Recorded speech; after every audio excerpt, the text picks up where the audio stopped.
Assalamualaikum warahmatullahi wabarakatuh. Selamat bertemu kembali dalam pembahasan tentang dinamika kependudukan di Indonesia. Pada kesempatan ini, kita akan membahas tentang mobilitas penduduk. Apa itu mobilitas penduduk? Mobilitas dapat diartikan sebagai perpindahan. Kadang kita tidak bisa membedakan antara mobilitas dengan migrasi. Apakah mobilitas itu sama dengan migrasi? Untuk mengetahuinya, mari kita ikuti pembahasan berikut ini.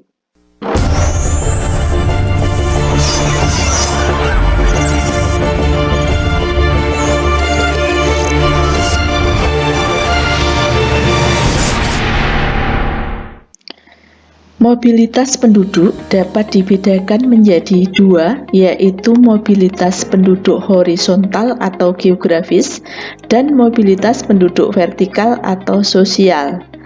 Mobilitas penduduk vertikal atau sosial merupakan pergerakan penduduk dari suatu kondisi sosial tertentu ke kondisi sosial yang lain. Mobilitas penduduk vertikal sering disebut dengan perubahan status sosial. Misalnya, seseorang yang semula bekerja dalam sektor pertanian, sekarang bekerja dalam sektor non-pertanian, atau perubahan status dari buruh menjadi pegawai, dan sebagainya. Sedangkan mobilitas penduduk horizontal atau sering pula disebut mobilitas penduduk geografis merupakan gerak perpindahan penduduk yang melintasi batas wilayah menuju wilayah lain dalam periode waktu tertentu. Pada umumnya, batas wilayah yang dipergunakan adalah provinsi, kabupaten, kecamatan, kelurahan, atau pedukuhan. Karena yang dianalisis oleh geografi adalah keruangan, maka untuk selanjutnya yang akan kita bahas hanya mobilitas horizontal. Kita tidak akan membahas mobilitas yang vertikal. Mobilitas horizontal terdiri dari mobilitas penduduk permanen dan mobilitas penduduk non-permanen. Perbedaan antara mobilitas permanen dan non-permanen terletak pada ada atau tidaknya niat untuk bertempat tinggal menetap di daerah tujuan. Mobilitas penduduk permanen adalah perpindahan penduduk yang melintasi batas daerah dari suatu tempat ke tempat lain dengan tujuan untuk menetap. Sedangkan mobilitas non-permanen merupakan perpindahan penduduk dari suatu tempat ke tempat lain dengan tujuan tidak untuk menetap atau hanya untuk sementara waktu saja. Dalam geografi, kita juga mengenal istilah yang disebut dengan migrasi, yaitu perpindahan penduduk dari tempat asal baik lokal, regional maupun internasional untuk tujuan menetap dalam kurun waktu tertentu. Dari pengertian tersebut, maka migrasi merupakan peristiwa yang sama dengan mobilitas permanen. Jadi, migrasi merupakan salah satu bagian dari mobilitas penduduk, yaitu mobilitas yang bersifat permanen, di mana pergerakan penduduk bertujuan untuk menetap, sehingga mobilitas permanen disebut juga dengan migrasi. Mobilitas permanen atau migrasi dilakukan dengan latar belakang permasalahan penduduk, terutama dalam bidang ekonomi, sosial, keamanan, dan kebudayaan dari suatu wilayah ke wilayah lainnya. Berikut merupakan faktor pendorong dan faktor penarik terjadinya migrasi.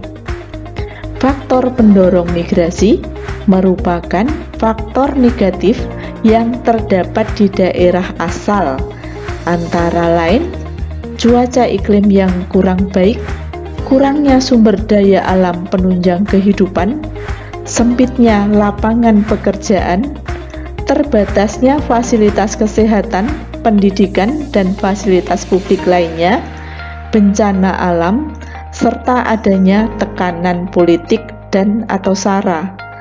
Sedangkan faktor penarik merupakan faktor positif yang terdapat di daerah tujuan, antara lain cuaca atau iklim yang nyaman, harapan penghidupan yang lebih baik, keberlimpahan sumber daya alam penunjang kehidupan, serta kualitas fasilitas publik yang sangat baik dan beragam. Secara garis besar, migrasi dibagi menjadi dua, yaitu migrasi nasional dan migrasi internasional. Migrasi nasional terdiri atas urbanisasi, ruralisasi, dan transmigrasi. Sedangkan migrasi internasional terdiri atas emigrasi, imigrasi, dan remigrasi. Migrasi nasional atau migrasi internal merupakan perpindahan penduduk dari satu tempat ke tempat lain melintasi wilayah provinsi atau kabupaten yang terjadi masih dalam wilayah satu negara. Migrasi nasional meliputi urbanisasi, ruralisasi, dan transmigrasi. Urbanisasi adalah perpindahan penduduk dari desa ke kota atau dari kota kecil ke kota besar. Faktor yang menyebabkan terjadinya urbanisasi adalah adanya daya tarik dari daerah yang dituju serta daya dorong dari daerah yang ditinggalkan. Ruralisasi merupakan perpindahan penduduk dari kota ke desa dengan tujuan menetap di desa. Pada umumnya, mereka yang melakukan ruralisasi adalah para urban yang gagal hidup di kota atau karena sudah tua dan ingin kembali ke desa. Ruralisasi juga banyak dilakukan oleh masyarakat kota yang jenuh hidup dengan situasi kota sehingga ingin hidup tenang di desa. Sedangkan transmigrasi merupakan perpindahan penduduk dari provinsi atau pulau yang padat penduduknya ke provinsi atau pulau yang jarang penduduknya dalam satu wilayah negara. Contohnya, perpindahan penduduk dari Pulau Jawa ke Sumatera, Kalimantan, Sulawesi, serta Papua. Terdapat beberapa jenis transmigrasi. Yang pertama adalah transmigrasi umum, merupakan transmigrasi yang dibiayai oleh pemerintah mulai dari asal sampai ke daerah tujuan transmigrasi. Yang kedua adalah transmigrasi swakarsa atau transmigrasi spontan, merupakan transmigrasi yang dilakukan dengan biaya sendiri namun berdasarkan bimbingan dan juga fasilitas yang diberikan oleh pemerintah. Yang ketiga adalah transmigrasi swakarya, merupakan program dari Departemen Transmigrasi yang berupa jaminan hidup kepada transmigran selama beberapa bulan. Setelah itu, transmigran akan diberikan tanah untuk dapat diolah dan tanah itulah sebagai sumber dari penghasilannya. Yang keempat adalah transmigrasi sektoral, merupakan transmigrasi yang biayanya ditanggung bersama antara pemerintah daerah asal transmigran dengan pemerintah daerah yang dituju transmigran. Dan yang terakhir adalah transmigrasi bedol desa. Dinamakan transmigrasi bedol desa karena transmigrasi ini dilakukan oleh orang-orang dari satu desa beserta dengan aparatur pemerintah dari desa tersebut. Biasanya transmigrasi bedol desa dilakukan oleh orang-orang yang desanya terkena proyek dari pemerintah. Transmigrasi bedol desa ini dilakukan dengan biaya dari pemerintah dan akan disediakan fasilitas oleh pemerintah pula.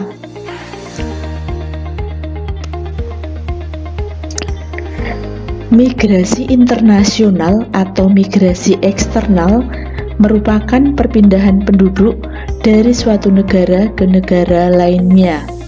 Migrasi internasional dapat dibedakan menjadi 3 macam, yaitu emigrasi, imigrasi, dan remigrasi atau repatriasi. Emigrasi merupakan bentuk migrasi lintas negara berupa keluarnya penduduk dari suatu negara ke negara lain dengan tujuan untuk menetap di negara yang dituju. Contohnya, warga negara Indonesia yang bekerja dan menetap di Hong Kong. Orang yang melakukan emigrasi disebut emigran. Sedangkan imigrasi merupakan masuknya penduduk dari negara lain menuju ke suatu negara dengan tujuan menetap di negara yang didatangi.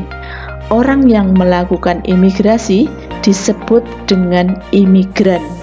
Contohnya, warga negara Italia menikah dengan warga negara Indonesia, kemudian menetap di Indonesia. Remigrasi atau repatriasi merupakan perpindahan penduduk untuk kembali ke negara asalnya. Contohnya, warga negara Indonesia yang kembali setelah lama bekerja dari Hong Kong, atau dapat juga warga negara Italia yang kembali ke negaranya setelah lama menetap di Indonesia. Untuk selanjutnya, kita akan membahas tentang mobilitas non-permanen. Mobilitas non-permanen merupakan perpindahan penduduk dari suatu tempat ke tempat lain dengan tujuan tidak untuk menetap atau hanya sementara waktu saja. Mobilitas non-permanen dibagi menjadi 3, yaitu sirkulasi, komuting, laju atau ulang-alik, serta musiman. Sirkulasi merupakan pergerakan penduduk yang melewati wilayah tertentu dan kembali setelah lebih dari 24 jam. Orang yang melakukan sirkulasi dinamakan dengan sirkuler. Kalau komuting atau ngelaju atau mobilitas harian disebut juga dengan mobilitas ulang-alik. Merupakan pergerakan penduduk yang melewati wilayah tertentu dan kembali pada hari yang sama. Misalnya, penduduk desa atau pinggiran kota yang pada pagi hari pergi ke kota untuk bekerja dan sore hari pulang ke desa. Orang yang melakukan proses komuting dinamakan komuter atau pengelaju. Sedangkan mobilitas musiman merupakan pergerakan penduduk yang tergantung pada musim. Misalnya, para buruh tani yang selama ada kegiatan pertanian di pedesaan, mereka tinggal di desa. Dan ketika tidak ada kegiatan pertanian di desa, mereka pergi ke kota untuk mencari nafkah tambahan. Demikian pembahasan kita tentang mobilitas penduduk. Semoga bermanfaat. Sampai bertemu pada pertemuan selanjutnya. Wassalamualaikum warahmatullahi wabarakatuh.